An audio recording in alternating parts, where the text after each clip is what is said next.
In this scene, what you have is the convergence of three separate plot lines. So that was a structural motif that was used for that film. We follow in a third-person, omniscient way, jumping back and forth between three storylines. Sarah, introducing her and getting to know her and presumably like her to some extent. And then we see the Terminator arrive through time. We don't know it's through time, but we sort of know he's come from somewhere. And see him start hunting down and killing, brutally killing, people with her name. So even though they haven't met and the two storylines haven't converged yet, there's already an interrelationship between those two storylines. Kyle Reese comes through time, same way. Although his arrival is much messier and rougher on him than it is on the Terminator, we can make the assumption he has come from the same place. He is from whatever that world is. So there's already a connection between the two of them. And we don't know if he's a good guy or another bad guy. He certainly acts very, very sinister, but I think we innately sense that he's probably a protagonist. And he goes through getting weapons, getting clothes, doing the same things the Terminator does, just in a different way. He's more furtive. He doesn't hurt anybody. The Terminator just bulldozes through whatever to get his objectives. So they're contrasted to each other. So even though they're clearly both soldiers, they're both sinister, the Terminator is the more disturbing of the two. And they're both stalking Sarah. Terminator's is moving toward her in this relentless fashion. Reese is following her. So we don't know if he's a protector or if he's a good guy, if he's a bad guy, but we feel a relentless sense that the three storylines are converging. The music is pounding. So she sits down, she's nervous, and Terminator walks in. The music tells me I'm in the same club. I'm at the door of the club. He's there. He's in the room with her. The killer that we've seen brutally kill two other people in his hunt for her and kill the gun shop owner to get the weapons to do so is now in the room. So it's going to happen. It's going to go down. So we've just started the clock on our chess move. We've just started the clock. And the audience knows it. And they know that this is the beginning of a thing, a set piece, if you will, a scene. It just started. The second you put them both in the same room or in the same space, you've just said to the audience, all right, guys, it's on, right? Now what's going to happen? So the jeopardy just shot up. The jeopardy's been slowly building. It just shot up to a new level. Terminator moves in his very machine-like fashion, searching, right? The clerk tells the bouncer to stop him. He just crushes the guy's hand. He doesn't even look at him. He just glances at him and then moves away. Now he's in scan mode. The hunter-killer machine, scanning like a surveillance camera. His eyes scan, then his head turns to give him more compliance. Then his eyes scan the other way, and then he has to move his head. It's unnatural. It's not human. It's machine-like. It's like a surveillance camera scanning. So that's something that we worked out together in rehearsal. Now here's Sarah. You cut back to the victim, the innocent victim, Bambi. You know, here comes the hunter tromping through the woods. Here's Bambi. It's intercutting. The intercutting intensifies the sense of expectation and builds suspense. Something is going to happen. It is inevitable. He will find her. He's very thorough. So we've established him searching in a very machine-like and thorough fashion. And we've established her sitting there and essentially helpless and worried. Back to him scanning some more, same principle, back to her, rising tension by intercutting, right? Here comes the big move. She knocks the water bottle off her table. And we go into slow motion. We're telling the audience something. The Terminator walks into the frame, scanning relentlessly, doesn't see her, misses her completely. The timing was, we had to do this shot a few times, obviously, to get the timing perfectly. The way he appears to the dancers, the waitresses cross. It's a very stacked, this is using a long lens. If I had done this on a short lens, a wide lens, I'd have seen too much background. I wouldn't have been selective enough. My waitress crossing in the foreground would have been the size of the Hindenburg. Sarah would have been big, Terminator would have been little. The farther I move back, the longer the focal length I use, the more I stack the shot, the more I compress the space, the bigger he is, and the more I'm able to look through a number of dancing bodies and sort of graphic forms that are out of focus to see him. He's the plane of focus. She's not, right? So this is selective. This is being highly selective, leading the audience's eye in a selective fashion by using composition, lighting, focus. He misses her. She comes back up. She didn't see him. Not that she even knows what he looks like. Innocent victim again. We're just reminding the audience who our protagonist is and the fact that she doesn't know what's coming, and it just missed her. But we have another escalation in her eyes in that moment, and it's aided and abetted by a little flush of light from the dance floor as two dancers part. In slow motion, she sees something. Now, I haven't seen what she sees yet. She could be seeing the Terminator. But why would she be alarmed at the Terminator? She's never seen the Terminator. She sees something, and we see it in her face. And this is a beautiful piece of editing by Mark Goldblatt. He holds on it just enough frames for you to see her see something, and we don't know what it is. And these are magical shots when you're able to get them. When the character, she's not doing anything. It'd be very hard to express it in a storyboard. It's something changes. And what she sees is Reese, the person that she knows that she's seen stalking her. Now she is afraid of this guy. She doesn't even know about the other guy yet.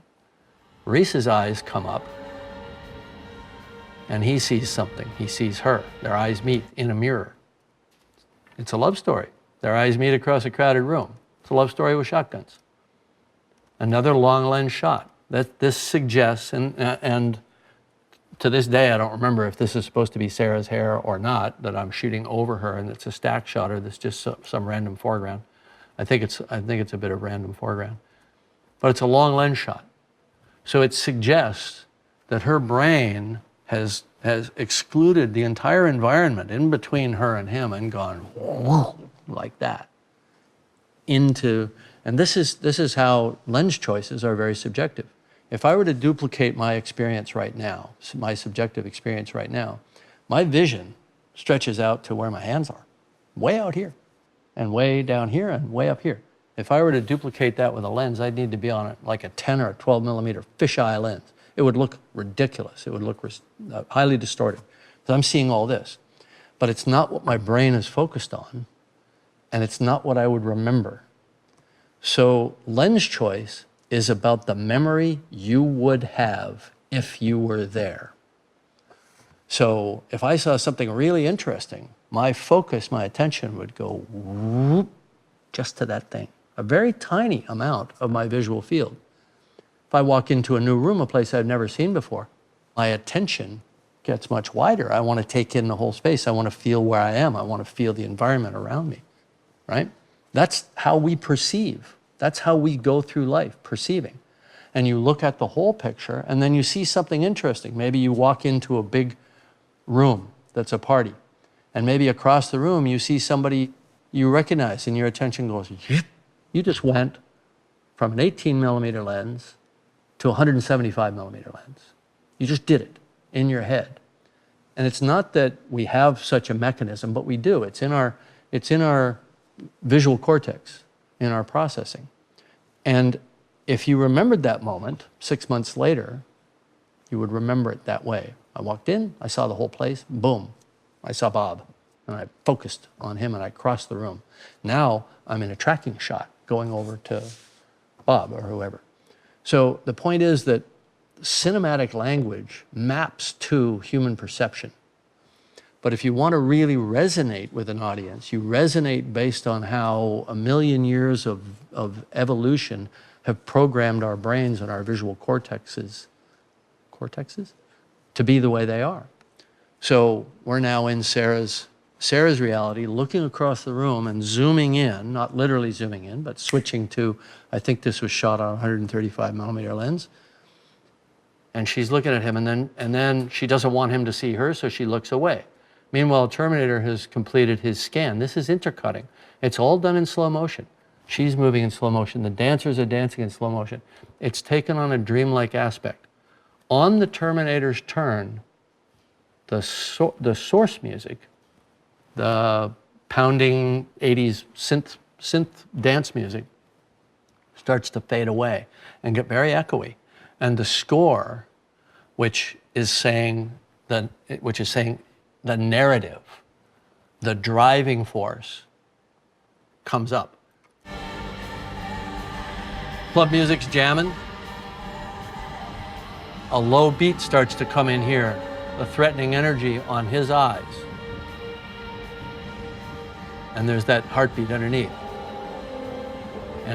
And by the time the Terminator turns, the Terminator's motif, if you will, the clanging, metallic, rhythmic, relentless sound comes in.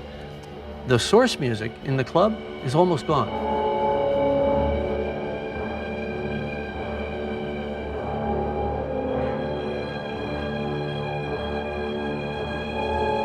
So I'll pot that out so you guys can hear me. And he starts his move. He's seen the target. He starts his move. Now we see what he sees. Now, at the time I shot this, I thought, well, maybe I'll even go into what we called Terminator vision. I'll go fully subjective. I'll have him analyzing the whole scene. We tried it. I didn't like it because it broke the flow. But we still know we're in his vision, and we're pulling back in front of him, and we're seeing her revealed. And it's all in slow motion. So we're stretching time. We're stretching time because we've put you in a state of dread. We've done it with cross-cutting. We've done it by converging the three storylines. We've done it with music. And now we want to stretch that moment. We want you to continue to feel that dread as long as we can stretch it out in a nightmarish fashion. In real life, something like this might have happened in 2 or 3 seconds. We want to stretch it out as long as we can, because once you've gotten the audience to a place that they're enjoying, because perversely, people actually enjoy being scared. They enjoy being tense. They enjoy having an emotional reaction. They also enjoy laughing. They enjoy crying. They enjoy the warmth of a great relationship moment, all those things. But they're here to enjoy all of it and in all its colors and all its dynamics. Once they're enjoying something, you let them stay there as long as you can. You sustain the state. So the slow motion is used to continue to build tension by sustaining and cross-cutting, building the tension. Something's going to happen right now. And her eyes see the Terminator. Reese sees the Terminator. He's the first one to take action. It's in slow motion. It's all happening in the dream state. It's horrifying. Can he get these idiots out of the way in time before the Terminator puts the laser dot on her? Yes. Barely. And it's split second.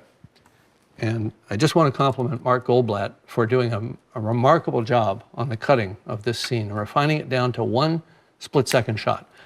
I think Kyle Reese is probably on screen in the pivotal moment of this scene. We can find out right now. 1, 2, 3,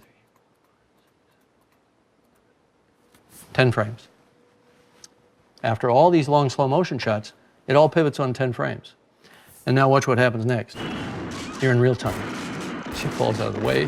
He starts shooting. We pop back and forth. These are 10 frame, 16 frame, 18 frame shots. It all happens like lightning. It even seems faster because of the fact, the juxtaposition that you're coming off of slow motion into action. So just to see it again, we're building in slow, nightmarish, dreamlike moment to Reese pulls the trigger. Everything pivots on that, and then it's just boom, boom, boom, shot, shot, shot, shot, shot, shot, shot. It's 18 frames per cut. And it doesn't stop again until we find out what happened to the Terminator. And he's on the ground, not dead. Is he dead? And he's completely still. So what the shot is saying is, he's dead. Or is he? No, he's not. I could have gone straight to him opening his eyes, but it was more interesting to do the hand. So now the whole thing just escalated to a new level. We cut to Sarah to show that she saw the result of him taking 6 12-gauge rounds at close range and falling to the ground. She saw that he's getting up, because it's important later that she saw it.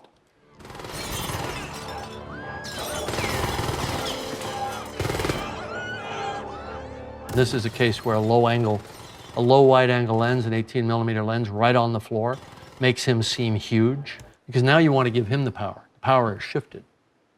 Reese had the power for a moment, but it was ineffective. Now the Terminator is ascendant. He's that which must be feared. He's that which is implacable, that can't be stopped. So you want to make him big and powerful at this point. Here's a shot that's, I could have done this on different choice of lenses. This is actually a relatively short lens, very close to the weapon. And I found this out when I was storyboarding, when I was photographing my friend Bill Wisher and having him stick shotguns out of my car out at the city dump. That if I got a long lens, I saw a small gun in the actor's hand relative to the size of their face. If I moved in on a wider lens, I saw a big gun, that was right in front of me. It was scarier, so the instrument of death became as important as the Terminator, and he sort of becomes one with it. And it's because the wide lenses seem to enhance the power of the shots.